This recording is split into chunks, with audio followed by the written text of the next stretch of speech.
So vandag gesels ons bietjie oor kerk in die laaste dae.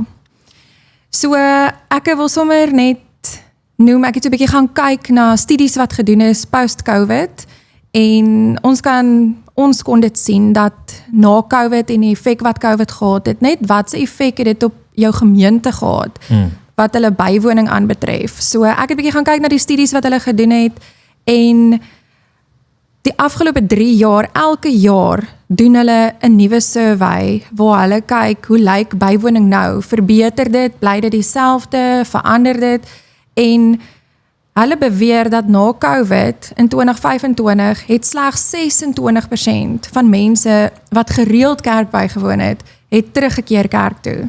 So mense kies om kerk by die huis te kyk en ons weet dat as gevolg van COVID, as gevolg van wat gebeur het, is ons in 'n rigting gedwing om ons livestreaming uit te sorteer en ons probeer ons livestreaming presies dieselfde gehalte te kry as wat jy in die kerk is, sodat jy kan voel wanneer jy by die huis sit, ek het dieselfde ervaring as wat ek het as ek kerk toe kom. Nou die downfall van dit is dat mense in die kerk toe kom nie. Ja, en dit is net so lekker by die huis. En nou kan ek onder my device sit, ek hoef nie aan te trek nie. Ek kan eintlik kerk kyk net wanneer ek wil op my skedule. En dit is die downfall van goeie livestreaming en dat jy nou kerk aanlyn kan kyk. So net ons opskrif, kom ons dink gevang daaroor. Kerk in die laaste dae. Is ons in die laaste dae verseker? Is hierdie die laaste dag? Ons weet nie, want Jesus sê niemand gaan weet nie, verstaan, net die Vader weet. Maar ons moet vir mekaar sê dat kerk in die laaste dae, hoekom kerk in die laaste dae? Hoekom moet daar kerk wees in die laaste dae? Eerste is, die vyand wil ons isoleer. En ek dink jy het 'n goeie voorbeeld van COVID genoem. Wat was die grootste doodskoot van COVID? Isolasie. Isolasie. En wanneer jy geïsoleer is, kan die vyand in jou hart werk om leuns te glo tot so 'n mate dat dit jou doodmaak. So, wat wil ons reeds in die laaste dae of in die tye wat die hele wêreld oorlog het, wat wil ons hê moet gebeur? Jy moet by medegelowiges uitkom, sodat die leuen met waarheid vervang kan word. En ek dink dis die primêre ding wat kerk doen, is ons vervang die leuen met die waarheid. As jy net dink aan ons geveg is nie teen vlees en bloed nie, maar teen die bose magte, teen die owerhede gesagte. Ons geveg is om vestings neer te werp wat teen die kennis van God kom, van die Here kom, verstaan? So kerk moet jou skud en die leuen met die waarheid bring. Nou ons hoor baie mense sê dat, ja maar, jy weet, kerk is net 'n gebou, weet, ek het nie eintlik kerk nodig nie, kerk definieer nie my verhouding met Christus nie, so hoe sal ons daai benader, want dit is die tendens vandag, is net, ja maar, omdat ek nie kerk toe gaan nie, beteken dit nie, ek is nie 'n Christen nie, beteken dit nie, ek het nie 'n verhouding met God nie, so hoe sou jy dit antwoord? Ja, belangrik, nee? Matteus 18 vers 20, want waar 2 of 3 in my naam vergader, daar is ek in hulle midde. Waar 2 of 3 in my naam vergader, daar is ek in hulle midde. Nou, punt is, dis kom hier is die 2 of 3. En waar hy in ons midde is, vloei die gawes, dit bekragtig ons. Waar hy in ons midde is, vloei die profetiese, en ons hoor van hom. Waar hy in ons midde is, word ons vol van die Heilige Gees, en ons het 'n plek waar ons weer in krag kan uitbeweeg. Ek dink daai is eerste belangrik. Tweede is Hebreërs 10:23. Laat ons dan die belydenis van die hoop onwankelbaar vashou, want hy wat dit beloof het, is getrou. En laat ons op mekaar ag gee en tot liefde en goeie werke mekaar aanspoor. En laat ons die onderlangse byeenkoms nie versuim nie, so sommige die gewoonte gehad het. Maar laat ons mekaar vermaan en dis te meer na mate julle die dag sien en nader kom. Wat se dag? Laaste dag. Ja. So wat sê die Here? Hy sê, kom met mekaar uit, veral in die laaste dae, dis crucial. Dis crucial.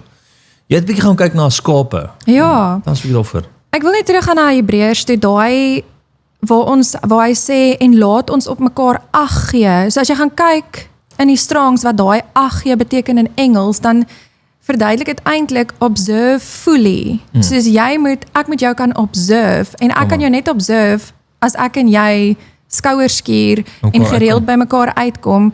So as jy gaan kyk na skape, hulle sê jy weet 'n skaap is siek. Die eerste teken wat hy wys is hy trek weg van die kudde af. Hy isoleer homself. Ja. En dan hulle eet nie. Ek meen jy het vanoggend het jy so 'n goeie voorbeeld gebruik. Ek gedink hierdie is briljant. Toe jy het vir iemand verduidelik wat gepraat het oor maar ek raak moeg as ek skrif lees of ek raak moeg as ek weet worship of so, maar jy het die voorbeeld gebruik dat wanneer jou liggaam nie gewoond is aan oefen nie, dat jy moeg raak. Of as jy begin oefen dat dit nie noodwendig, jy spring nie net in en jou liggaam is gewoond hieraan nie. Nou wanneer jy wegtrek, glo ek is dieselfde ding. Jy eet nie meer nie. En wanneer jy nie meer eet nie, gaan jy nie meer lus raak om te eet nie. So 'n skaap verloor sy eetlus. Ja. En hy isoleer, hy verloor sy eetlus, sy manier van loop verander.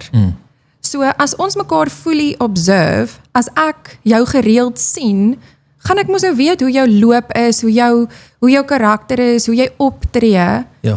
En ek gaan 'n duidelike verskil kan sien in jou as ek jou weer sien en daar's iets fout. Maar as ons mekaar nie sien nie, gaan ek nie weet nie. Ek dink irrelevant van wat ons vir mekaar sê, nê. Meeste mense wat in die moeilikheid kom, is ouens wat isoleer. Die vyand, ek moet nie van sê COVID is van die Here af nie. Die vyand het in COVID tyd sy grootste wapen was isolasie en jou eie gedagtes. So nee, ek dink en weer eens die Here sê soos ons die dae sien naderkom, die laaste dae sien naderkom, kan jy nie anders as om met by medegelowiges te wees nie, om te hoor wat die Here sê, te verstaan waarom die Here besig is, jouself te bekragtig, die leuen te ruil vir die waarheid. En jy kan nie die wedloop voluit eindig sonder ander gelowiges nie, want dis waar ons mekaar sterk maak, is die krag, die Here is in die midde van dit. Ek wil vinnig oor Jakobus 5:15 net gevinnig deel. En in die gebed van die gelowige sal die kranke red.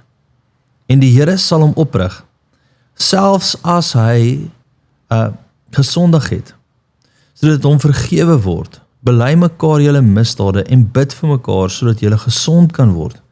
Die vurige gebed van 'n regverdige het groot krag. By mekaar, saam, bid, by mekaar kom.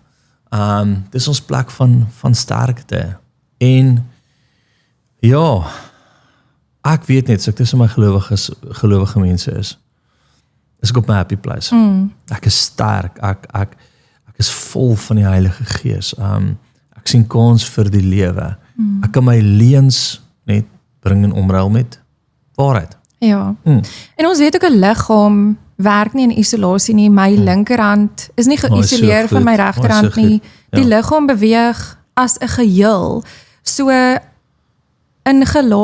waar staan dit 1 Korintiërs 12 sê dit, die oog kan nie vir die hand sê ek het jou nie nodig nie. Die voete kan nie vir die kop sê ek het jou nie nodig nie. Ja. So ons het mekaar nodig. Ons het nodig om tussen mekaar te beweeg, om by mekaar te wees. Ja.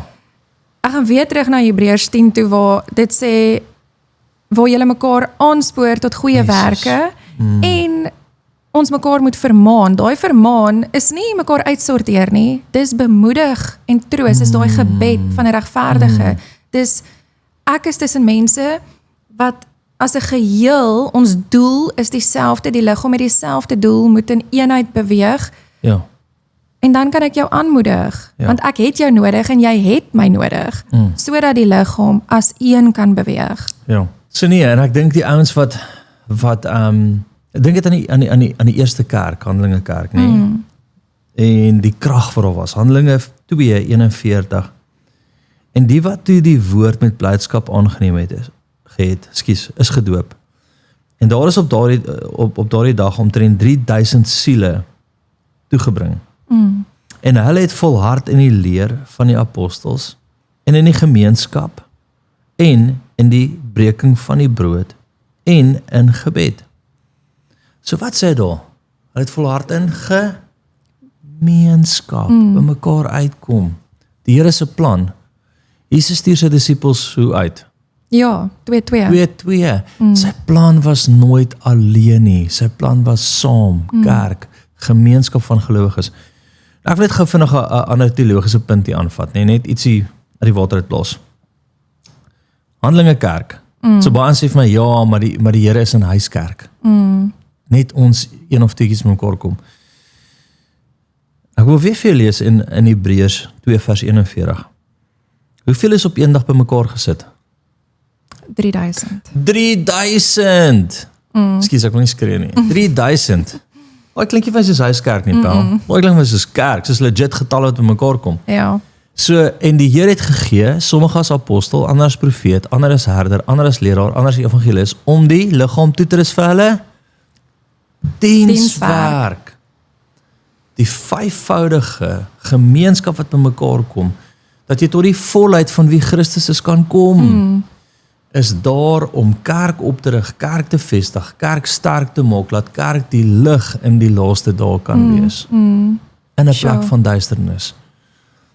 En ons ouens wat vandag isoleer, ek weet, baie keer is ek hoe verder ouens wegtrek van kerk af, waar die Here is, waar ons by mekaar kom, hoe swakker word hulle, hoe meer self-righteous raak hulle, hoe minder inspraak is daar, hoe minder teregwysing is daar, en die vyand het hulle, en hy verwoes hulle dan.